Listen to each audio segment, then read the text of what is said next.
Olá pessoal, bem-vindos ao canal do Música e Cinema. Eu sou Leonardo Caprara e hoje nós vamos falar sobre o Drácula. Como ele surgiu? Em que ele foi inspirado? Bram Stoker criou? Bram Stoker se inspirou em algum outro personagem? Foi do mito do vampiro? Como que isso foi construído? I am Dracula. I bid you welcome.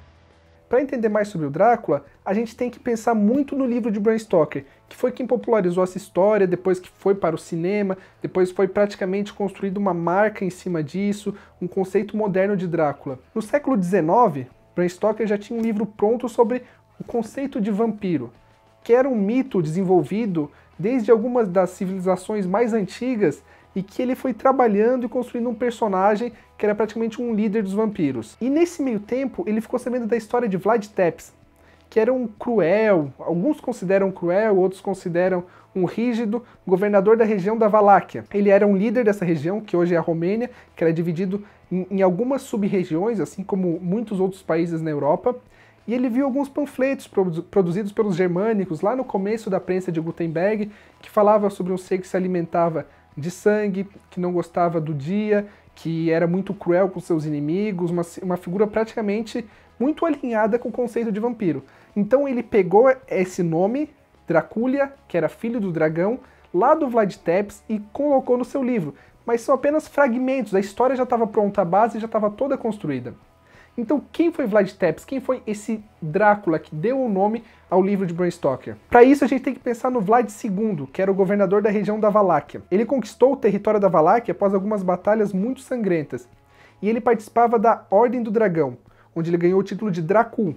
Ele teve alguns filhos e era um católico muito ferrenho na luta contra os muçulmanos, principalmente contra os turcos. Em determinado momento ele começou a costurar alguns acordos com os turcos e teve um impasse muito grande quando ele foi capturado e deixou 2 de seus filhos, entre eles o Dracúlia na época, como uma garantia para que ele pudesse voltar para Valáquia e governar e que não ia atacar mais os turcos porque ele estava sob posse dos seus filhos. Bom, Vlad II morreu e um dos seus filhos se converteu praticamente à doutrina turca, à doutrina muçulmana e ficou por lá, enquanto Dracúlia, filho do dragão, que é o significado de Dracúlia, voltou para Valáquia, fugiu dos turcos e reassumiu o posto do pai. Até aí começou a construir-se um mito de que ele era imortal, de que era o Vlad II retornando, mas isso eram tudo mitos construídos na época. Ele seguiu a ideia original do pai, se aliando ao movimento cristão que lutava contra os turcos, e conseguiu governar por muito tempo a Valáquia.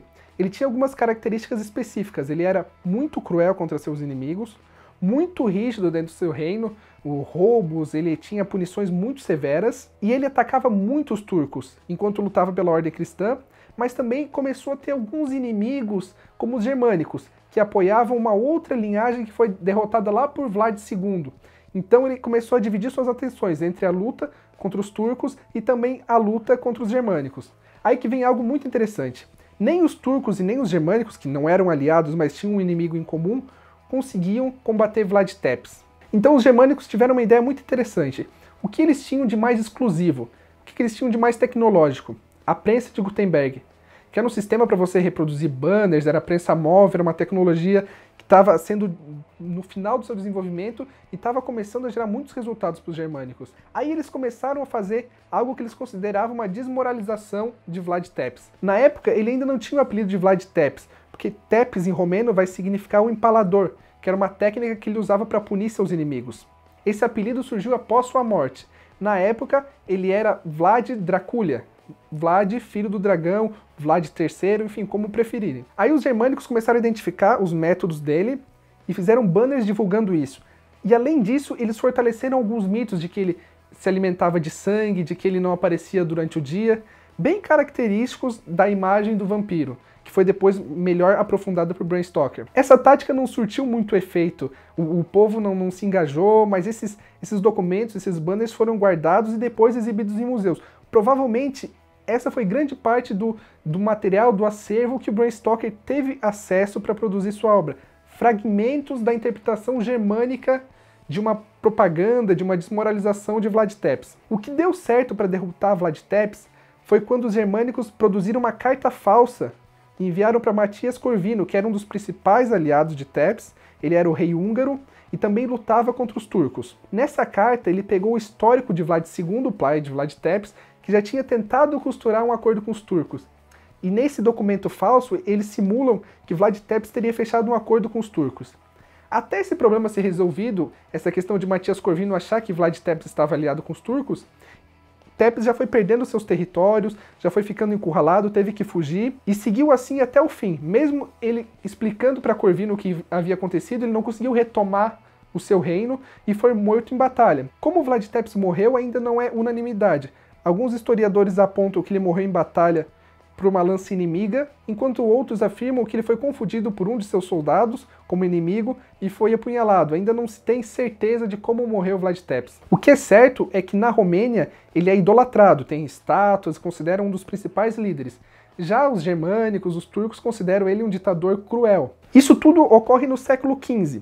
Aí no século XIX, Bram Stoker está desenvolvendo seu livro Drácula, já tem o livro praticamente pronto e tem acesso a fragmentos desse material. Provavelmente algumas histórias, os banners produzidos pelos germânicos que foram armazenados. E aí ele começa a costurar a história do Drácula pegando alguns elementos de Vlad Tepes. Algumas histórias familiares, o desenvolvimento de uma família cristã, o nome Dracúlia, que foi para Drácula, que é filho do dragão, que vem de referência de Vlad II, Dracul. E é muito interessante analisar isso sobre a ótica do livro As Origens de Drácula, o Homem, o Vampiro, o Mito, de Arthur Branco. É um autor brasileiro que visitou a região da Romênia, ele foi pela o que era a Valáquia, ele também foi pelo que era a Transilvânia.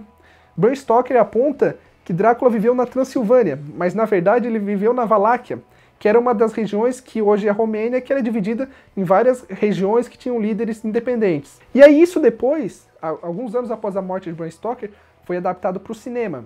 Já havia sido em peças de teatro, mas não se tem um registro exato sobre isso. Nos anos 20, Nosferatu foi o primeiro filme praticamente, podemos considerar o primeiro filme do Drácula. Nosferatu recebeu esse nome porque eles não tinham autorização da viúva de Bram Stoker para usar o nome Drácula. E Nosferatu é o nome que Van Helsing dá para os vampiros europeus no livro de Bram Stoker. Então essa é a referência de Nosferatu com Drácula. Em Nosferatu, eles ainda pegam essa imagem que foi construída por Bram Stoker, de um vampiro mais velho, enfim, as características definidas no livro, que tem alguns fragmentos de referência da história de Vlad Tepes.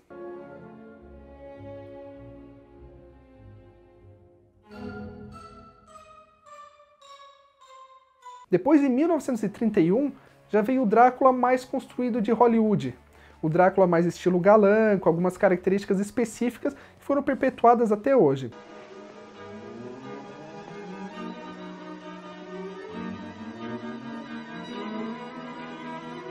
E nisso, durante décadas, foram construídas diferentes continuações. Nos anos 50, o Christopher Lee, por exemplo, dá outra cara ao Drácula, um Drácula mais sanguinário. Nos anos 90, nós temos o Drácula de Bram Stoker, que deveria ser uma obra muito ligada no livro, mas na verdade, para quem leu a história algumas vezes, vai ver que tem algumas inconsistências que irritam um pouco para quem esperava uma adaptação muito fiel.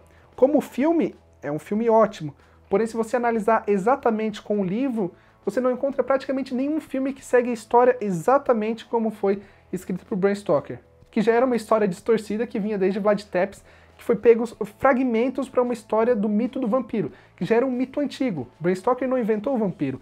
Já existia um registro dessa lenda há muito tempo em muitas civilizações. Então, para quem quer entender mais sobre o Drácula, sobre a origem, sobre Vlad Tepes, sobre a história de Bram Stoker, sobre como isso foi desenvolvido no cinema, eu recomendo o nosso artigo do Música e Cinema, em que eu faço uma análise bem profunda com relação a esses dois livros. O livro do Arthur Branco é muito interessante para quem quer conhecer a história do Drácula, tem menos de 150 páginas, e é um compilado de toda a pesquisa desse brasileiro que percorreu a Romênia, fez um trabalho muito bem amarrado em referências, então é bem interessante ler esse livro. Aqui você vai entender como o Drácula se moldou desde Vlad Tepes até Bram Stoker no cinema, e hoje nós temos uma figura midiática, uma figura totalmente comercial. O livro de Bram Stoker é indispensável. No cinema você não vai encontrar praticamente nenhuma adaptação tão fiel ao livro, então é interessante você ler o livro para ver essa história, para ver o Drácula que não aparece muito no livro. Os outros personagens são muito mais construídos do que o Drácula, ele é uma figura que fica mais no entorno, aquele medo dele aparecer, mais no começo ele aparece e depois tem poucas aparições. Então é muito interessante, é um terror diferente do mostrado do cinema. Bom, espero que tenha gostado. Se você quiser entender mais sobre o Drácula, acesse o nosso artigo.